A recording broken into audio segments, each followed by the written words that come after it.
बात है जून 1951 की।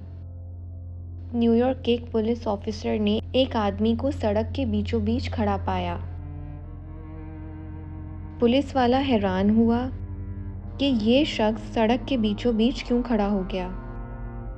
जब वो पुलिस ऑफिसर उसके पास जाने लगा तो एक तेज रफ्तार कार ने उस आदमी को टक्कर मार दी और उसी वक्त उसकी मौत हो गई।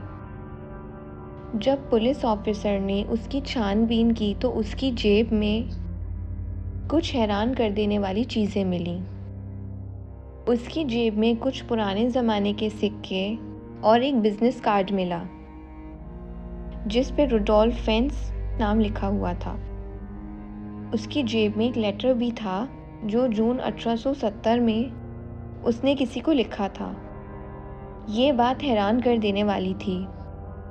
तो फिर जब उस पे आगे और इन्वेस्टिगेशन हुई तो इससे पता चला कि सन 1876 में रुडोल्फ फेंस नामी एक आदमी लापता हुआ था और उसकी उम्र उस वक्त लगभग 29 साल थी।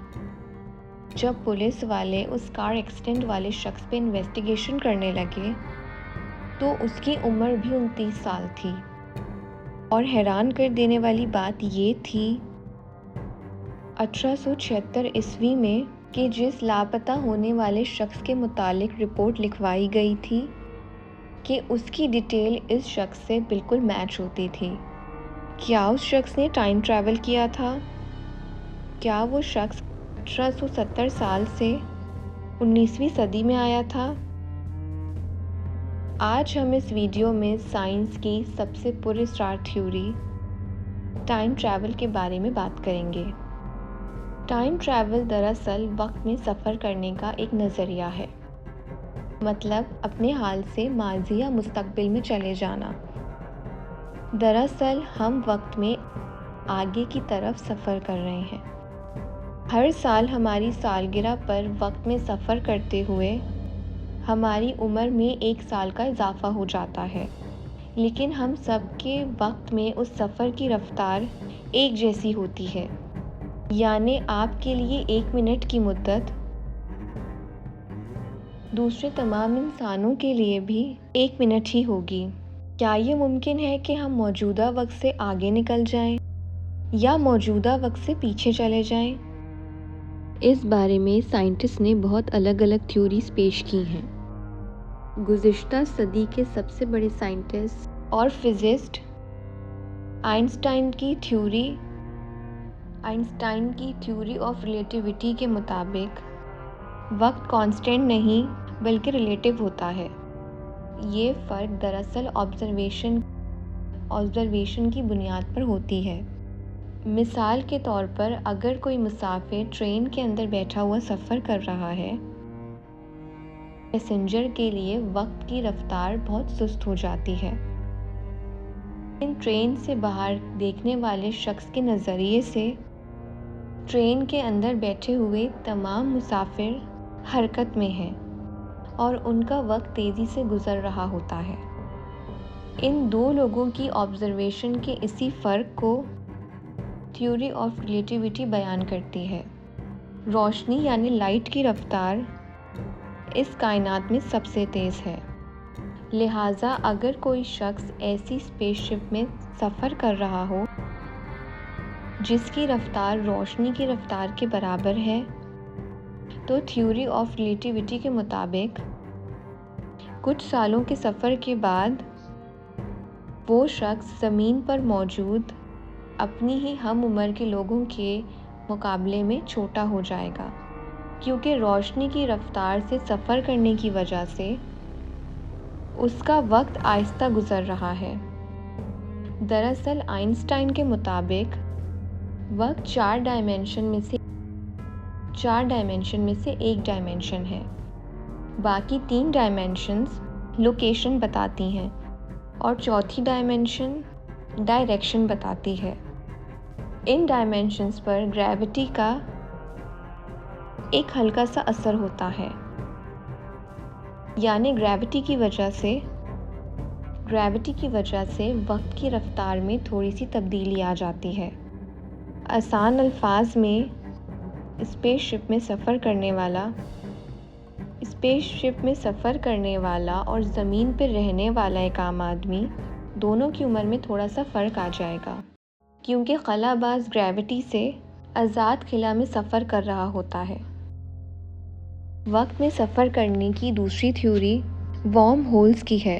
ये दरअसल एक सुरंग है जो स्पेस में मौजूद होती है, लेकिन उन्हें देखा नहीं जा सकता। एक वॉर्म होल दूसरे वॉर्म होल से जुड़े होते हैं, और अगर आप एक वॉर्म होल में दाखिल होकर दूसरे से बाहर निकलेंगे तो हो सकता है आप आज से 100 साल पुराने दौर में पहुंच जाएं, या आप फ्यूचर में पहुंच जाएं। लेकिन इन वॉर्म होल को खोजना बहुत मुश्किल है। वक्त में सफ़र करने का एक मशहूर कॉन्सेप्ट टाइम मशीन है। दरअसल ये एक तरह का स्पेस टाइम फ्रेम होता है। साइंटिस्ट के मुताबिक अगर ऐसे मादे से एक लूप बनाया जाए जिसमें 4 डायमेंशन बेंड हो तो उससे टाइम मशीन बन जाएगा। इस मादे की तमाम एटॉमिक फीचर उलट होनी चाहिए और उस मादे को गेंद की शक्ल देकर उसमें एक होल बनाया जाए तो एक स्पेस टाइम फ्रेम क्रिएट होगा। अगर इस होल में कोई आदमी कहीं बार गोल गोल घूमे तो वो वक्त में आगे या पीछे चला जाएगा। लेकिन दरअसल ऐसे मादे अभी तक इस कायनात में दरियाफ्त नहीं हो सके, इसलिए ये टाइम मशीन भी सिर्फ एक थ्योरी की हैसियत रखती है। दूसरी तरफ टाइम ट्रैवल में कुछ साइंटिस्ट ने इस तरह के क्रिटिसाइज़ किए हैं जो गौर करने वाली है। मसलन अगर कोई शख्स टाइम ट्रैवल के ज़रिए पास्ट में जाकर अपने परदादा को कत्ल कर दे तो उसके हाल में क्या असर पड़ेगा, या अगर किसी जंग को रोक दे तो प्रेजेंट की दुनिया में क्या असर होगा। लिहाजा कुछ साइंटिस्ट इस नतीजे पर पहुंचे हैं कि हम माजी को नहीं बदल सकते। अगर हम पास्ट में चले भी जाएं तो जो होता है वो होकर रहेगा। टाइम ट्रैवल का दावा करने वाले लोगों की फहरिस्त भी काफ़ी लंबी है, जिन्होंने ये दावा किया है कि वो टाइम ट्रैवल कर चुके हैं या वो फ्यूचर से आए हैं, जिनमें जॉन ट्यूटर, रुडोल्फ फिंच जैसे लोगों का नाम शामिल है, जिसका जिक्र हमने वीडियो की स्टार्टिंग में किया था। लेकिन इसमें अक्सर लोगों का दावा झूठा साबित हुआ है, या फिर उनके टाइम ट्रैवल करने पर कोई वाज़ेह सबूत नहीं मिल सका। आइए अब हम जानते हैं कि इस्लाम में टाइम ट्रैवल के बारे में क्या नज़रियात मिलते हैं। कुरान मजीद में हज़रत उज़ैर अलैहिस्सलाम असहाबे कहफ के मुतालिक तफसीली वाक़यात मिलते हैं, जो सैकड़ों सालों तक एक मकाम पर नींद की हालत में रहे, और जब बेदार हुए तो उन्हें ऐसा महसूस हुआ कि वो आधे दिन या उससे कुछ कम सोए हों। ये अल्लाह की तरफ से उन हिसाब पर एक अजीम मौजज़ा था, जिससे वो इतने सालों तक सोते रहे, लेकिन ना ही उन्हें मौत आई और ना ही उनके जिस्म ख़राब हुए। दरअसल वक्त उन पर रुक गया था। इससे ये बात साबित होती है अगर अल्लाह चाहे तो एक इंसान पर वक्त की रफ्तार सुस्त या तेज़ कर सकता है। दूसरी मिसाल ख़ातिमुल अंबिया हज़रत मोहम्मद सल्लल्लाहु अलैहि वसल्लम के सफ़र मेराज के मुतालिक है। आप सल्लल्लाहु अलैहि वसल्लम रात के कुछ लम्हे में ही मक्का से बैतुल मुक़द्दस फिर आसमानी दुनिया का सफ़र किया। ये सफ़र चंद सेकंड या उससे कुछ ज़्यादा का था।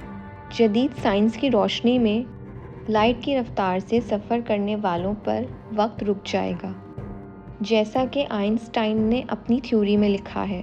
और क्योंकि नबी सल्लल्लाहु अलैहि वसल्लम बुराक पर यह सफ़र किया था जो दरअसल रोशनी थी, लिहाजा ऐने मुमकिन है आप पर उस सफ़र के दौरान वक्त रुक गया हो और आपने कुछ लम्हे में ही इतने तवील सफ़र को पूरा किया। टाइम ट्रैवल के मुतालिक आज भी रिसर्च जारी है, और ये बात यकीनी है कि जिस दिन हमने टाइम ट्रैवल का रास्ता खोज लिया वो साइंस की एक बड़ी कामयाबी का दिन होगा। लेकिन क्या ये दरियाफ्त इंसानी तहज़ीब को सिर्फ फ़ायदा देगी या माजी के साथ छेड़छाड़ की वजह बनेगी? टाइम ट्रैवल के मुतालिक आपके क्या ओपिनियंस हैं? कमेंट सेक्शन में ज़रूर बताइएगा।